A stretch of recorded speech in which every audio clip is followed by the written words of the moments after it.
देखती आंखों सुनते कानों धड़कते दिलों, आप सबको हमारी तरफ से अस्सलाम वालेकुम। वालेकुम अस्सलाम। बहुत प्यारे लग रहे हैं माशाल्लाह। अगर जुराबी भी अच्छी होती तो और ज्यादा प्यारे है ही प्यारे वासे भाई। अच्छा जी, अकल उकल कोई नहीं। क्यों? मैं कहा कि ਤੁਸੀਂ ਨਾ ਨਾਲ ਪੈਂਟ ਕੋਟ ਪਾਇਆ ਹੁੰਦਾ, ਪਾਣੀ ਦੀ ਬੋਤਲ ਵੀ ਨਾ ਰੱਖਿਆ ਕਰੋ, ਗ੍ਰੇਸ ਹੁੰਦੀ ਏ ਤੇ 5 ਲੀਟਰ ਦੀ ਬੋਤਲ ਲੈ ਕੇ ਇੱਥੇ ਫਿਰ ਰਹੇ ਨੇ। टाइटैनिक वेख रहे ने घर च बैठे ते नाल रजाई रखी। मैं कहा क्यों रखी? कहता पानी तेज होएगा, ठंड होएगी, फिर मैं उत्ते ले लांगा। ਇਹਨਾਂ ਦੀ ਮੰਗਣੀ ਹੋਈ ਤੇ ਮੰਗੇਤਰ ਨਾਲ ਫੋਨ ਤੇ ਗੱਲ ਕਰ ਰਹੇ ਨੇ ਤੇ ਇੱਕ ਦਿਨ ਉਹਨਾਂ ਨੇ ਜ਼ਿੱਦ ਕਰ ਲਈ ਮੰਗੇਤਰ ਨੇ ਕਿ ਨਹੀਂ ਵੀਡੀਓ ਕਾਲ ਤੇ ਆਓ। ਕਹਿੰਦੇ ਮੈਂ ਨਹੀਂ ਹੋਣਾ, ਫਿਰ ਤੂੰ ਮੈਨੂੰ ਵੇਖ ਕੇ ਬਲੌਕ ਕਰ ਦੇਣਾ। लीजिए बुलाते हैं अपने आज के मेहमान को, खास तौर पे इस्लामाबाद से तशरीफ लाए हैं veteran actor who is also into writing, direction and at times production, जनाब रेहान शेख।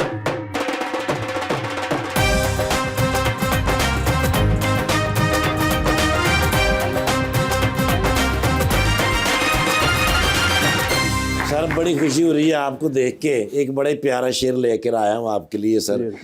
जिंदगी इसलिए अजीज नहीं, इसमें भरोसे की कोई चीज नहीं, और भी जख्म खा के देखे हैं, तेरे गम से ज्यादा कोई लजीज नहीं।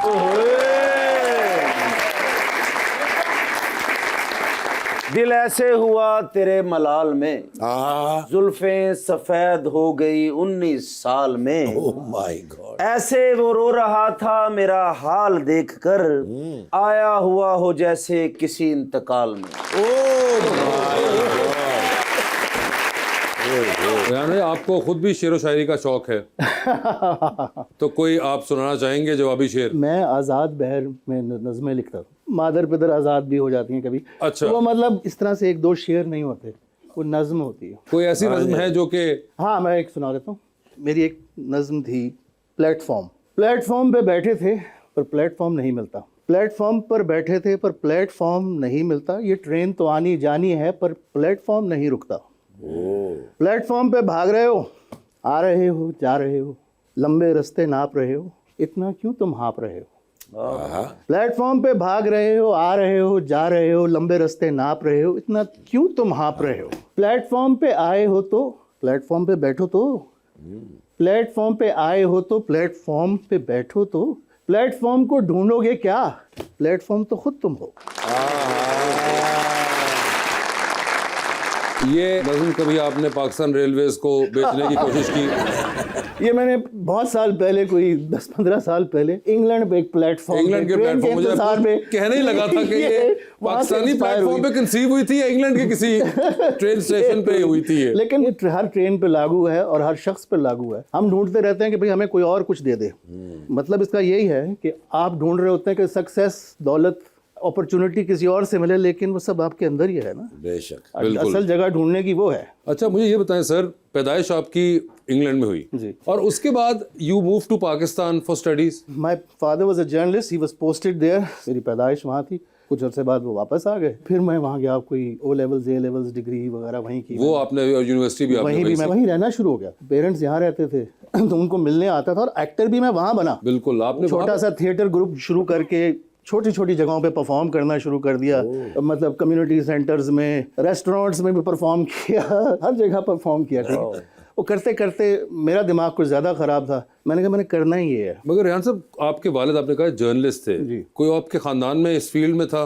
तलत साहब से रिश्ता था हमारा, वो मेरी कज़न से उनकी शादी हुई। तो वो था, हम छोटे छोटे बच्चे होते थे तो जाहिर है तलत अंकल देखते थे कि भाई वो एक्साइटेड होते थे। वो मोमेंट क्या था जिसमें आपने ये स्विच ओवर सोचा कि यार मैं एक्टर बनूंगा? ये बचपन से ही था कि भाई उस वक्त ज़माने में होता था कि यार लड़के साइंसेस पढ़े। मैं उस वक्त केमिस्ट्री फिजिक्स पढ़ रहा था। तो एक दिन मैंने वो केमिस्ट्री का एक्सपेरिमेंट करते हुए मुझे ख्याल है कि यार ये जो मैंने टेस्ट ट्यूब पकड़ी है, इसका मेरी ज़िंदगी से क्या ताल्लुक है? मैं तो अदाकार और राइटर बनना चाहता हूँ, तो ये मैंने क्यों पकड़ी हुई है? बस फिर वो मैंने अब सब्जेक्ट चेंज किए। तो हमारी गली में एक दोस्त की जो बड़ी बहन थी वो ड्रामे कराती थी, तो तो हम गली में ड्रामे करते थे, हमारे अपने ऑस्कर अवार्ड्स होते थे।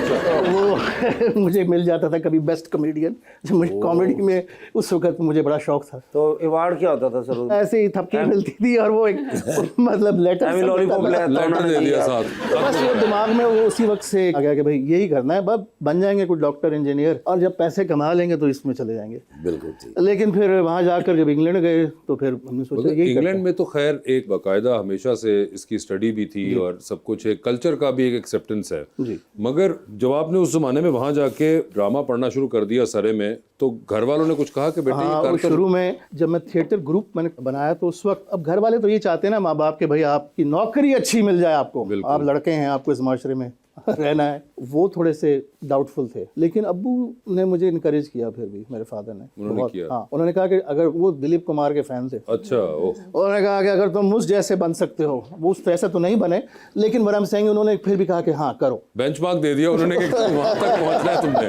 और फिर मैंने एक प्ले किया पिंडी में, थे 2.5 घंटे का, कॉमेडी एंड मिक्स स्केचेस वगैरह थे। तो वो देखने के बाद उन्होंने कहा हाँ ठीक है तुम ये कर। वजन माशाल्लाह आप बड़े फिट हैं। ये 6 पैक कहाँ से बनाया आपने माशाल्लाह? 6 पैक नहीं, ये 1 पैक है, एक ही 1 पैक है, ये 1 पैक। तो वैसे आप वो छोटी छोटी स्पेसेस में जो आप प्लेस करते थे, वो फीलिंग मिस करते हैं या वो टाइम मिस करते हैं?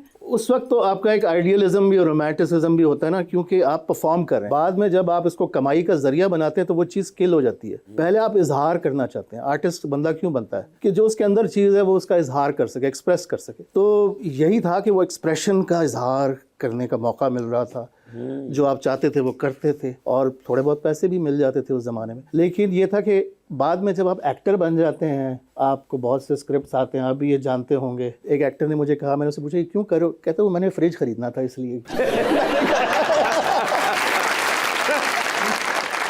कि आपने कहा कि एक्टर्स जो हैं वो पैसे कमाने के लिए भी एक्टिंग करते हैं, तो आपके ख्याल से जब एक्टर्स सेट पे जाते हैं तो एक्टिंग के अलावा भी उनके पास कोई स्किल होनी चाहिए? ऑफ कोर्स, मैंने चूंकि आगाज़ वहाँ से किया था तो वहाँ पे टाइमिंग, पंक्चुअलिटी, प्रोफेशनलिज्म, 1 मिनट इधर से उधर नहीं होना। आपको अगर 6 बजे का है तो आप 5:45 पहुँच गए हो, चाय पी के रेडी टू वर्क। उन्होंने आपको शेड्यूल 3 महीने पहले दे दिया है तो वो उसी पे कायम रहेंगे, और वो रहते थे। जबकि हम यहाँ आते थे, जब मैं यहाँ पे काम करना शुरू, तो पहला एक्सपीरियंस पीटीवी का जब मैंने काम किया, वो उन्होंने कहा आप सुबह 9 बजे आ जाएं। मैं गया तो वहाँ उल्लू बोल रहे थे, ताले लगे हुए थे, झाड़ू देना शुरू हुए थे। तो मैं सारी रात स्क्रिप्ट याद करके, मुझे 2 दिन के नोटिस पे उन्होंने कहा कि ये आपने करना है। 70 पेजेस का स्क्रिप्ट था, बहुत सी लाइनें थी, मेरी तो नींद उड़ गई। फिर 11:15 बजे पहला एक्टर आया, 11:15 बजे पहला एक्टर, तुम क्या कर रहे हो? मैंने कहा, उन्होंने कहा 9 बजे। कहता 9 बजे कौन आता है, अभी तो लंच होगा, लंच के बाद फिर काम करेंगे। सर 9 बजे ਤੁਸੀਂ ਉੱਥੇ ਚਲੇ ਗਏ, ਤੁਸੀਂ ਐਕਟਿੰਗ ਕਰਨ ਗਏ ਸੋ ਜਾਂ ਅਖਬਾਰ ਸੁੱਟਣ ਗਏ ਸੋ? आदत अब आपने चेंज कर ली या you still stick to it? नहीं, यहाँ पे तो फिर आपको अडेप्ट करना पड़ता है, आप मुझसे बेहतर जानते हैं। सबसे जो हमारी कमज़ोरी है, मुझे लगता है प्रोडक्शन मैनेजमेंट। सबसे जो हमारा कमज़ोर पहलू है ना, वो प्रोडक्शन मैनेजमेंट। मगर टाइम पंक्चुअलिटी भी एक जनरल इशू भी है हमारा, मुझे लगता है। बिल्कुल है, वो तो हमारा एक नेशनल इशू भी है। नॉट जस्ट के वर्क, आप वैसे कहीं आपने किसी के घर जाना हो तो आप वहां भी लेट ही जाएंगे। जी, ऐसे ही। आपने किसी दावत पे जाना हो, शादी पे जाना हो, हाँ, ऐसे। तो हर किसी का ये होता है कि नहीं अभी क्या, वो कार्ड पे लिखा भी हुआ। अच्छा, अनफॉर्चुनेटली ऐसा सिंड्रोम है कि जिनकी शादी है वो भी आधा घंटा लेट ही आएंगे। कल्चरल चीज़ बन गई है हमारी, कल्चर का हिस्सा बन गया अनफॉर्चुनेटली। और कई लोग होते हैं कि वो अगर टाइम होता है शूट का 2 बजे तो वो ठीक 1:50 पे एंटर होते हैं। हाँ। और उसके बाद वो इस तरह भी बिहेव करते हैं कि ओहो भाई अभी तक